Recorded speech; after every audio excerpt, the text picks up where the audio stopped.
Alright, so first I want to start by saying Kal Alal, Yahweh, Bashem, Yahushai, Bashem Rakakadash. Double honors to the apostles and the elders of James Graham Stone. Salutation to you, Akim, here pushing this truth in sincerity, the full lek, Shalom. This is Brother Kanan from James, Jamaica, here again with another lesson. And in this lesson, I want to highlight the art of deception, basically through advertising. Right? The title should be, well, the title I had in mind basically is proof that they seduce and program through television and advertising, right? But also in the article that I'm going to bring out, which I may label the video as 70% of Jamaica is not willing to be um, vaccinated, right? So it all ties in, all right? Now, art of deception and in advertising, right, or seducing through advertising. If you just do a simple research, you will see that it's a trick. You know what I mean? And they basically play with the subliminal uh, part of your mind, basically sending message to you unaware, you know what I mean, and putting out things out there to basically draw you in to what they want you to choose. Shows it's a level of witchcraft. You know what I mean? There are certain things with colors that capture you that you are unconscious of, and basically your body and mind will react to it different even though you're not aware of this. And persons that are skilled in marketing and advertising know these things. You know what I mean? So at the end of the day, you are making choices based on how someone presents something to you and not really by you just actually understanding what you're doing. And this is a serious situation when it comes to your health and your well-being. You know what I mean? You can look at advertising, deception when it comes to cars and items like maybe an headset or something like that. Yes, it is still tricking you into spending big money for a lifestyle and not really what the car is valued or, you know. So for example, there are examples out there that shows you of a certain cars. Whenever they're advertising these cars, they will basically show up at a red carpet event and some luxurious environment. So you automatically think that this is the way to live in luxury, you know what I mean? And this car would match with that. So that image, the lifestyle is being sold to you, and you are willing to spend that money to live that type of lifestyle, but not really what the car is worth. If you were to evaluate how much they spend on making this car, you will see that you're spending a lot more money on what the car really values, and that's called advertising. And I mean, or deception, if you want to look at it that way. And I mean, no, how is this dangerous when it comes to your health? When people are going to use advertising to trick you into to take things such as food, because that is your health also, like the Burger King and the McDonald's and the you name them, the Wendy's, the Popeyes, the all of those food brands. They are big in advertising, but they're not healthy. You know what I mean? And the cost of these things are out there. Why? Because of their advertising.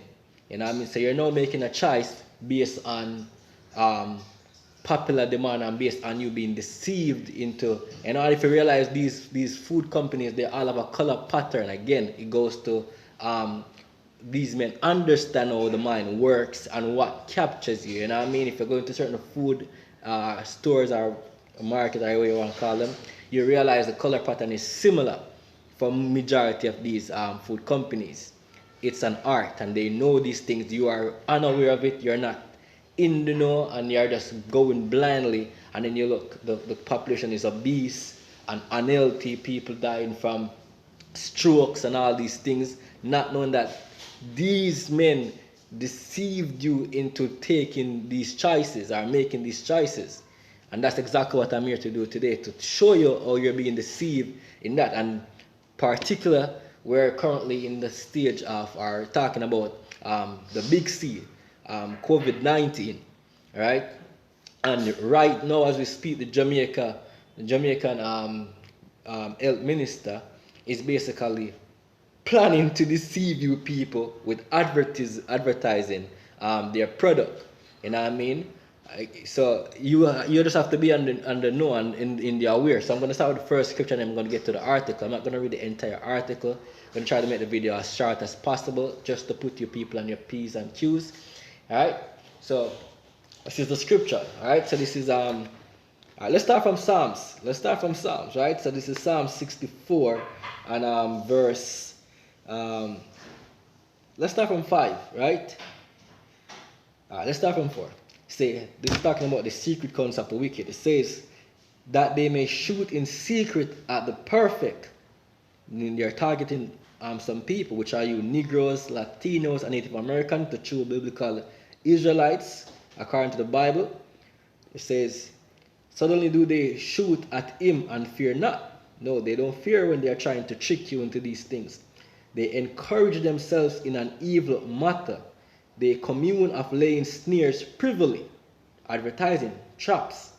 That's one part of it. They say, who shall see them? They search out iniquities. They accomplish a diligent search. These men, let's continue, right?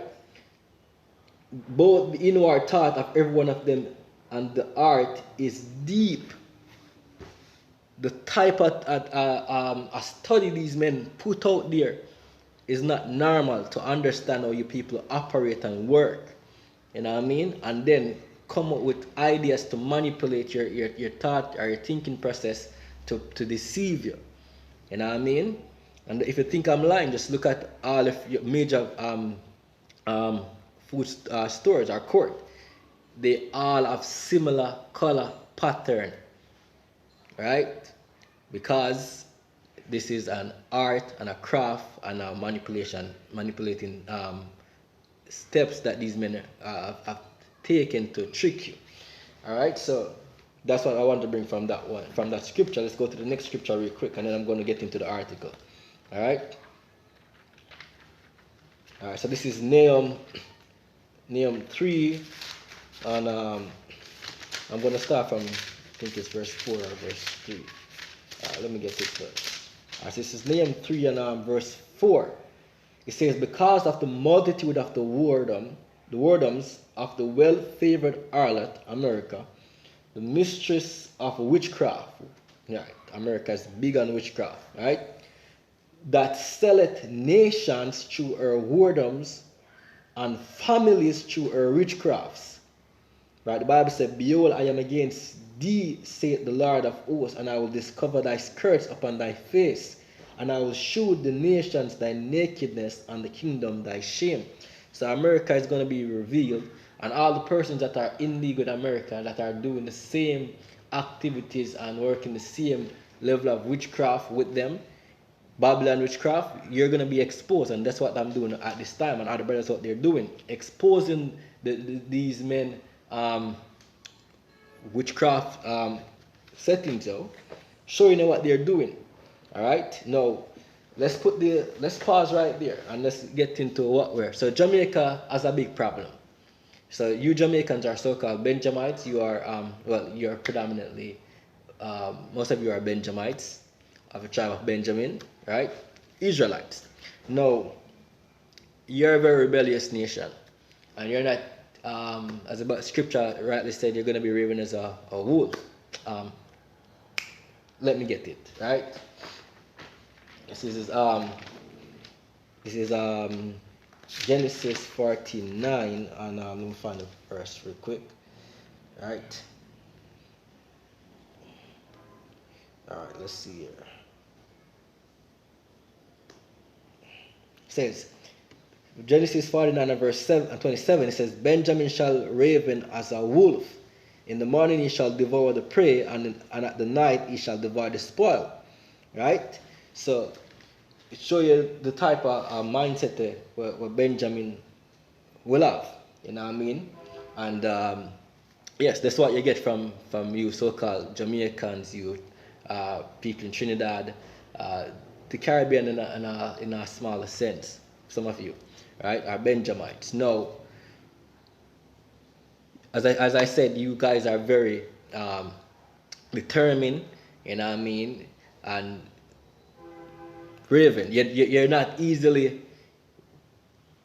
seduced into or just accept things that you're the tribe that burn Babylon the most. You know what I mean? I was a lash out against Babylon. Let me put it that way, right? So this is the scenario with Jamaica. According to the Minister of Health, they have a stats that says 70% of Jamaicans don't want the vaccine. And that's a big problem to them. Right? That's a big problem. So they need some herd immunity, which means they need to vaccinate majority of you people, and they need at least 70% of you to basically accept this. And what are their plans to accomplish this? Advertising. Right, I'm going to show you out of the horse's mouth, out of their own mouth, so that you can't say that I'm just making this up, or I'm here to go against some conspiracy theory or whatever. Right? And bear in mind, Christopher Tufton says that he's big on marketing. And when you go into school, the first thing I learn about advertising is that you know certain information has to be placed certain location on the poster or whatever you're advertising on, so that it's easy to catch with the eye. It's not difficult to find. So there's an art to advertising. That's what I'm trying to explain to you. And these men are big on the art. Now look at this, right? I'm not going to read the entire article. Just at the top of it, it says slash government moves to reallocate funds from 422 million vax promotion campaign. So there's a campaign on promoting the vax, right? And they're saying that the vaccine is easy to expire, and for them to be spending so much money on the vaccine to deliver it in the country when there are so many resistance or so many people in Jamaica that don't want to accept this vaccine, there are there's a big chance that these vaccines will go and expire and will basically be wasting money, right? You understand? So they need to campaign and promote and advertise and make it more friendly for you people to accept this. So there's a resistance, and they're trying to remove that resistance by subliminally putting this image in your mind every day that look, there's a lot of persons taking these things and nothing is being done to them, or you know, it's safe. You know what I mean? Even though it hasn't been a year since they've so-called invent this vaccine, which shows you that there's no real proof to say it's safe, because you haven't seen what it does in 10 years. You haven't seen what it does in 20 years to say, okay, yes, after a certain time period, you'll still be okay after taking this. And then not only that, they are pushing one shot. Some of them, multiple shots you'll be getting. So how can this be safe? You know what I mean? But yet still they're going to try to trick you with advertisement that it is safe, and show you that majority of people, a lot of persons in America or other countries are taking it and everything is so-called good. That's the trickery that they're trying. Let me just read it for you, just to prove to you that this is what is taking place. All right, so let's get into it. It says, let's start from, let's see here. Okay, so it says Tufton, this is where I'm starting from. Let me draw it up to the top so you can see it. It says Tufton had defended the figure, pointing to data from surveys showing as low as 30% the willingness among citizens in pockets of the islands to get vaccinated. He argued that with such low figures, the campaign was needed to get a greater buy-in to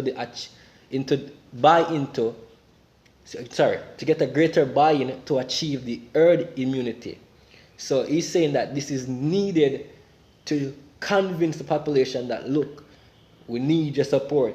You know what I mean? So we're going to trick you into that to say that this is safe by creating advertisement, which may have nothing to do with really what the true question to the vaccine is. Has it been proven? How are we sure that you're getting the same shots that the Americans are getting? Or are you sure that you're getting the same shots that the president in America took, or anyone took. You cannot be sure. You're just working off faith and what someone says to you. You don't know what you're putting into your body. All right, and you don't need it. That's the main thing. You don't need it, but yet there's a big push on you to get it, because one, the death rate for this so-called big C is very limited, even if it was real and what they're saying. So why the need? Right? These questions will not be answered in their promotions. All right? Because it's not about that. Let's continue. It says, when we are talking about a herd immunity, that really ought to be represent 70 to 80%, especially for this type of novel virus that is sweeping the world and is impacting the entire population. So it is not an easy task, and my core discipline is marketing. He's telling you that, look, I am good at marketing. I know how to trick people into buying things, because that's what marketing does. You're buying the same headset with the same. There are videos on YouTube that shows you the study of this.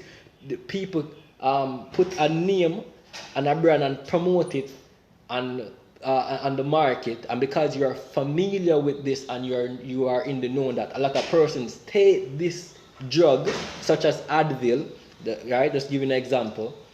They've made another pill just like Advil without the name, and it does the same thing, but because the promotion of Advil is so huge and people are known or used to that, the people follow the crowd and accept it. So a lot of times people's decisions are based on what popular demand or what people are going for. Oh, okay, we're going to use this because majority uses it. So it's not a case of, have you evaluated this for yourself? Have you proven this for yourself? And is it okay to use this? You're going based on what the population is going with, which is not wise. You're not supposed to be a follower of, like I said, not to follow a multitude to do evil.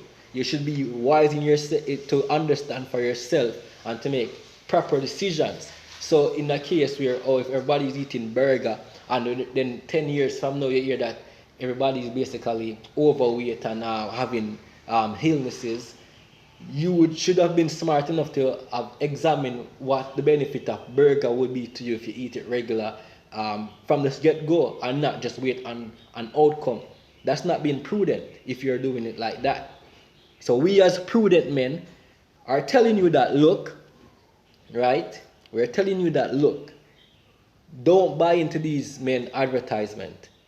Understand for yourself, prove what you're getting for yourself, and don't be naive about things. And they're going to try and force you literally into taking this thing, because the advertisement will not work in that great number. It will have an impact, but it will not work in that great number. So what they're going to basically draw to, yes, if you don't have the vaccine, you won't be able to work. If you don't have the vaccine, you won't be able to go to your supermarket and to buy food.